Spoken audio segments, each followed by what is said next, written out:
Okay, so this is a fun one, the top 10 World War II movies of all time. Everybody has an opinion, this is just mine. I want to hear from you, leave your list in the comments. And if this inspires you to go watch a few of these movies, all the better. So let's go. Number 10, Von Ryan's Express. For you Frank Sinatra fans, you know what I'm talking about. I think this is by far Sinatra's best performance, and that's saying a lot. He was a very underrated actor. For some reason, this movie is often overlooked, and I'm not sure why. It has this kind of Great Escape feel to it, some fantastic action scenes, one of the best train chases of all time, and an absolutely heartbreaking and poignant ending. I'm not going to give it away, but just trust me. It's one of those movies that whenever it's on, you just have to stop what you're doing and watch it. And Trevor Howard turns in a fantastic performance as Sinatra's foil turned friend. Although it was fiction, it was written by an actual World War II POW, David Westheimer. Look, if you haven't watched it, do yourself a favor and check it out. No, not right now, silly. Watch the rest of this video first, hit like and subscribe, then go watch it. Number 9, Run Silent, Run Deep. Though it was made in 1958, it's still the best sub-movie of all time. All due respect to Matthew McConaughey, Denzel Washington, and Alec Baldwin. It's sort of a mashup between K-Mutiny and Moby Dick, with Clark Gable, a maniacal sub-commander, on a seek and destroy mission against the Japanese destroyer responsible for sinking his previous sub, and Burt Lancaster as his conflicted XO in maybe Lancaster's second best role after Field of Dreams. The black and white cinematography gives it this great noir feeling, like there's impending danger around every corner, and the claustrophobic setting only adds to the drama. I probably watched this movie for the first time when I was 7 years old with my dad, and every time I see it, I'm right back there with him. Number 8, Saving Private Ryan. Okay, so some of you are going to be shocked that it's 8 and not number 1, and that's fine. After all, this is my list, put yours in the comments, but let me explain myself. Look, I agree with the prevailing sentiment that the first 20 minutes are as gripping as any in cinematic history, and certainly the most gripping portrayal of the horrors of war. There's no doubt about that. I wince, and I know many of you wince, every time I see that opening sequence. It's actually hard to watch. My problem is that after the first 20 minutes or so, it's actually a pretty ordinary movie, bordering on snoozable in my estimation. The story is completely fiction, and not really good fiction at that, and the acting is mostly forgettable, including Matt Damon, by the way, who just seems out of place during the whole movie. I'm not sure why, he just seems out of place. The strength of the first 20 minutes puts it in my top 10, but the ordinariness of the rest of the movie keeps it out of my top 5. Tell me in the comments why I'm wrong. So number 7 is 12 O'Clock High. There is just so much to love about this movie. First of all, it was made in 1949, less than 5 years after the end of the war, so it has a certain rawness and realism to it because it was so close to the actual events. It's about a hard-nosed bomber squadron leader, played by Gregory Peck, in his best role by the way, who over time grows really attached to his men and eventually has a nervous breakdown. It's a fictional story, but the characters are loosely based on real events and real people. Look, it's one of the rawest depictions of the mental fatigue, today we call it PTSD, that combatants had to suffer, especially in bomber squadrons, which had the highest death rates of anybody in the war. Colonel Paul Tibbets of Enola Gay fame was one of the early technical consultants to the film, which made for a striking sense of realism in the fight scenes. It's just such a good movie. If you haven't seen it, go check it out, 12 O'Clock High. Number 6, Bridge on the River Kwai. This movie is just a tour de force, plain and simple.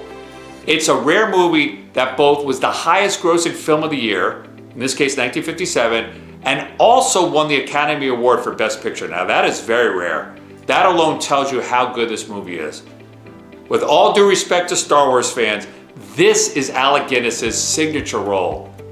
Without revealing any spoiler alerts, it also has one of the greatest endings in movie history in my estimation. And oh, did I mention that William Holden turns in one of his most memorable performances too?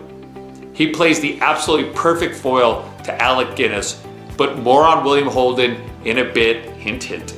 So number 5, Midway. Not the more recent 2019 version, but the original 1976 version, though I think the remake was excellent too. Aside from The Longest Day, Midway may have the best cast of any war movie in history.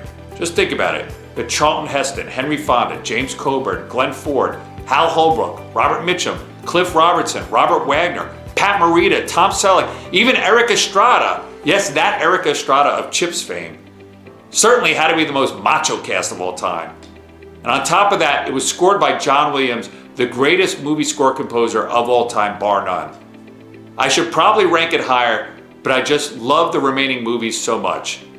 And I think the 2019 remake was excellent too, but the original is simply a cut above.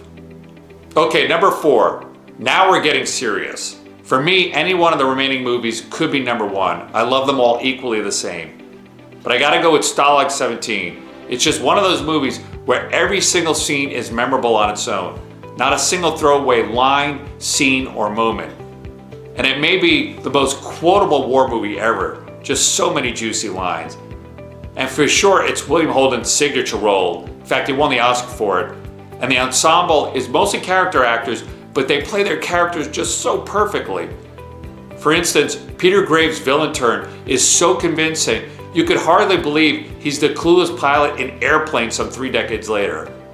And by the way, Peter Graves was also a legit World War II hero, as was Neville Brand, who plays Duke. I love it when these World War II movies have legit World War II badasses in the cast, but more on that in a second, hint hint. Number 3, Patton. George C. Scott's Oscar-winning performance is one of the greatest portrayals of an actual person in history. In fact, when I think of Patton, I don't even think of the actual person, I think of George C. Scott. The movie mostly tracks with his life. Francis Ford Coppola embellishes a little bit here and there, but it captures the complexity and the brilliance of the man, and he was complex and he was brilliant. The opening speech, which isn't verbatim but closely parallels what Patton believed, is one of the greatest opening scenes in cinematic history. Patton is not only one of the best World War II movies of all time, I think Patton is one of the greatest biopics of all time. Just an amazing movie and an amazing performance by George C. Scott. Number 2, you didn't think I was going to leave The Great Escape off this list, did you?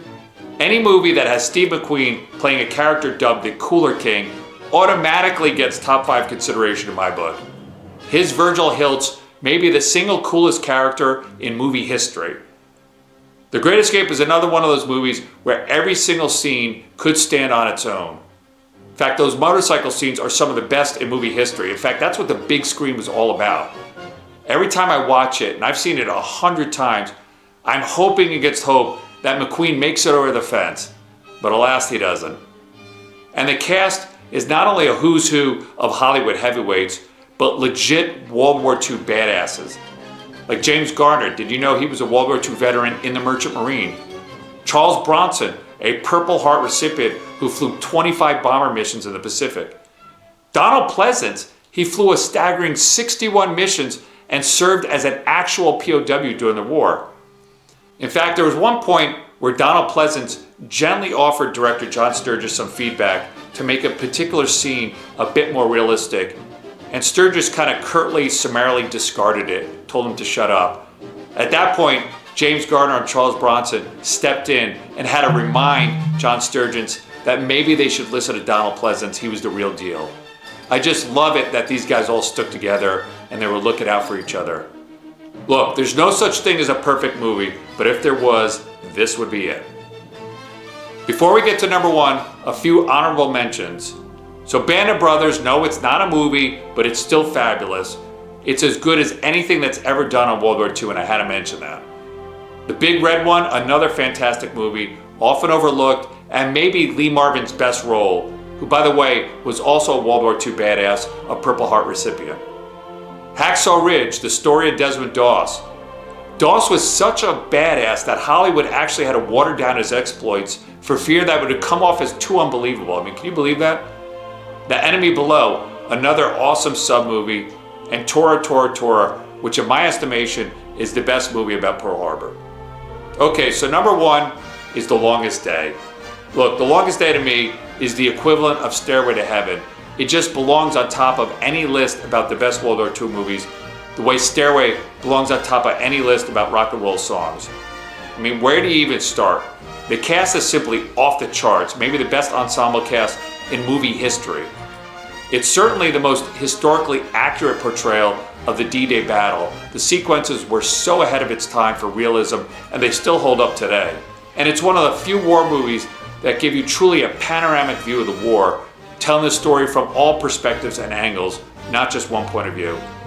It's really as close as a masterpiece as a historical movie can get, and in fact had over a half a dozen World War II heroes, which again is very cool. Do I love it as much as Stalag 17 or The Great Escape? Probably not, but there's no denying that it's the king of the hill when it comes to great World War II movies. So that's my list. What's your list? Leave your thoughts in the comments. Till next time, I'm Nick Ragone.